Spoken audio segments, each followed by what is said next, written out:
vipaumbele vikubwa vya msingi katika ilani yetu hii ambavyo tutaweza kuzungumza kwa undani.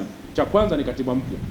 Katiba mpya imeendelea kujirudia, ni awamu ya 3 sasa kwenye ilani zetu zote hizi, kwa sababu ni takwa la wananchi, ni takwa la kila kundi katika taifa letu. Ukiangalia vyama vya siasa kiwemo CCM, wote kwa pamoja wanazungumza katiba mpya, lakini bado tumeshindwa kutoka hapo.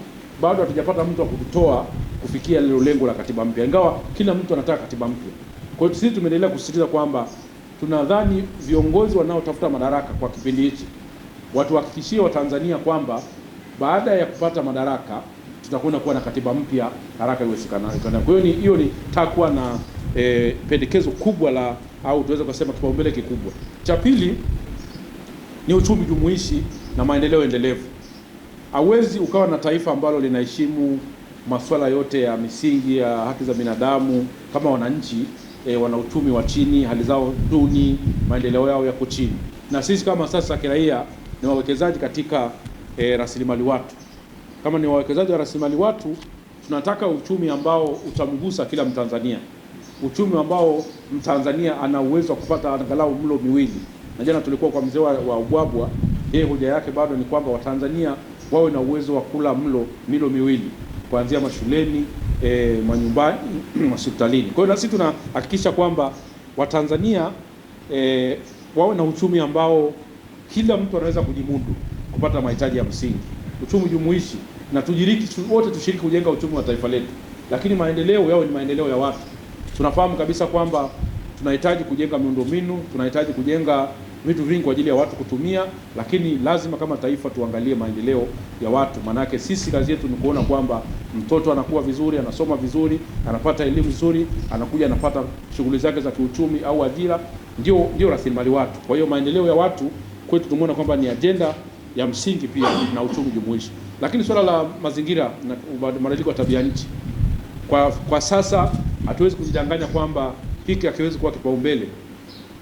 Na sisi wadau ambao tuna haki za binadamu tumeona madhara makubwa sana ya mabadiliko ya tabia nchi kwa sehemu kubwa ya jamii ambao ni wakulima na wafugaji ambao ndio wanalisha taifa letu hili. Madhara haya ni makubwa, sio tu kwa wao moja kwa moja, lakini kwa wananchi ambao sio wakulima au wafugaji.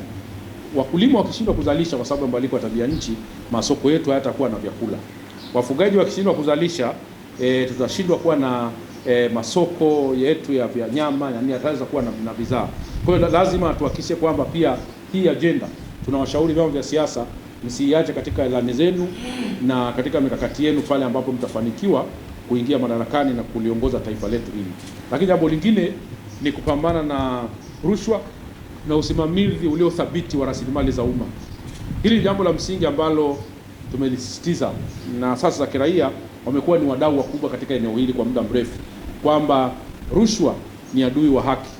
Rushwa isipodhibitiwa, miradi yote ya maendeleo ambayo inakwenda kwa mwananchi, shughuli zote ambazo zinapenda kulenga ustawi wa jamii havitaweza kwenda kama ilivyotakiwa. Na maana yake ni nini? Ni kwamba haki za watu zinaweza zikawa zinapotea.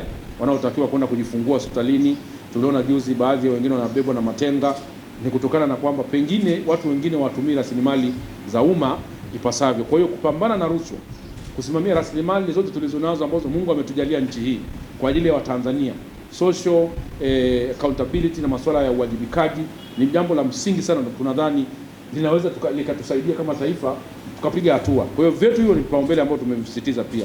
Lakini masuala yote ya utawala bora, haki za binadamu, mgawanyo wa madaraka, bunge libakie kuwa bunge, mahakama ibakie kuwa mahakama, na serikali ibakie kuwa serikali. Kusiwe na miingiliano kwamba leo bunge linakuwa mpiga debe wa muhimili mwingine, au mahakama inakuwa inapata maagizo kutoka muhimili mwingine. Ni vitu ambavyo sisi kama wadau wa haki lakini sasa za kiraia tunadhani tunapaswa kuviacha, kwa sababu ndio maana tulikuwa na hizo taasisi. Checks and balance ni muhimu sana katika ustawi wa taifa lolote.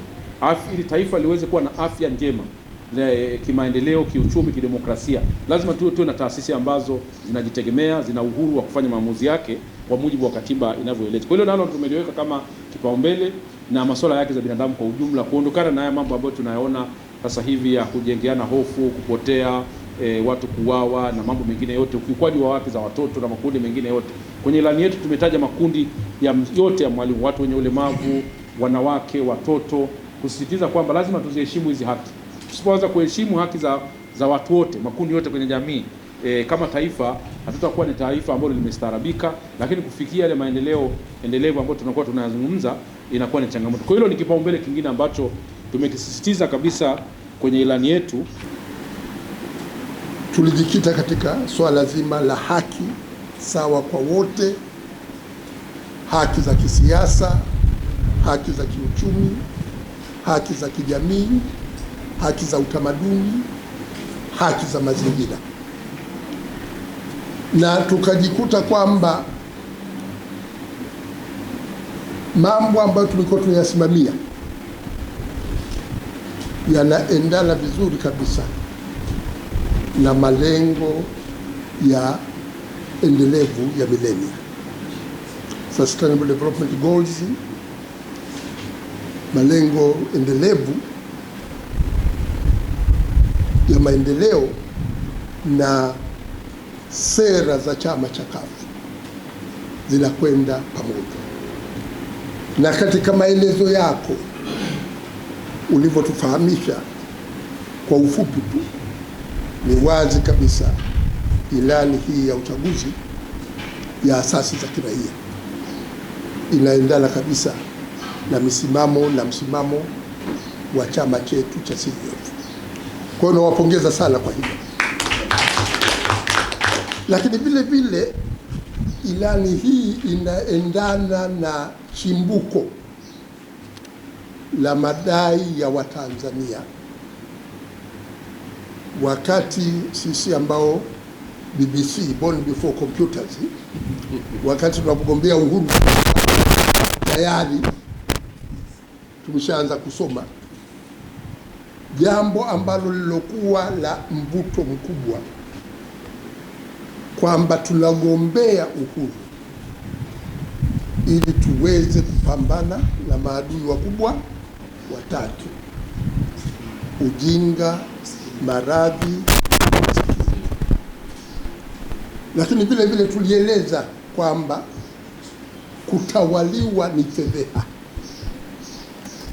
kwamba tunahitaji kujitawala sisi wenyewe.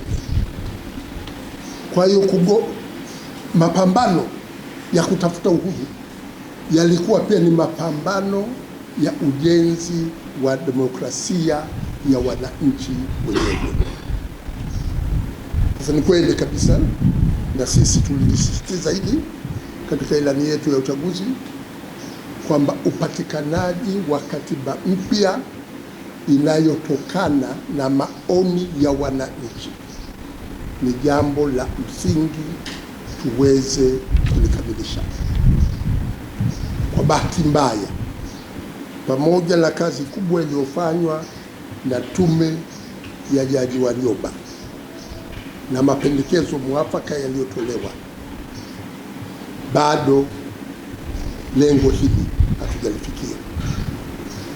Na baadhi yetu tumekuwa tukilijadili swala hili, na ukizingatia maswala ambayo yametokea hapa katikati na matatizo ambayo tulionayo kuhusu maswala mazima ya haki za binadamu, wakati mwingine tumekuwa tuna mawazo na tulikuwa na lengo hilo kwamba ili kukamilisha haya maswala ya kujenga misingi imara ya demokrasia, misingi imara ya haki, misingi imara ya utawala bora, kupambana na rushwa inavyostahiki, huenda ikawa vyema tunapoingia mwaka 2025 kwenye uchaguzi mkuu tukawa na lengo la kuweza kuanzisha serikali ya umoja wa kitaifa yenye malengo ya kuweka misingi mizuri. Hii ilani iweze kuwa ndio mwongozo wa nchi yetu na ya Watanzania kwa ujumla, kwa sababu vyama vya siasa ni muhimu katika ujenzi wa demokrasia, lakini vyama vya siasa lengo lao kubwa ni kuingia madarakani.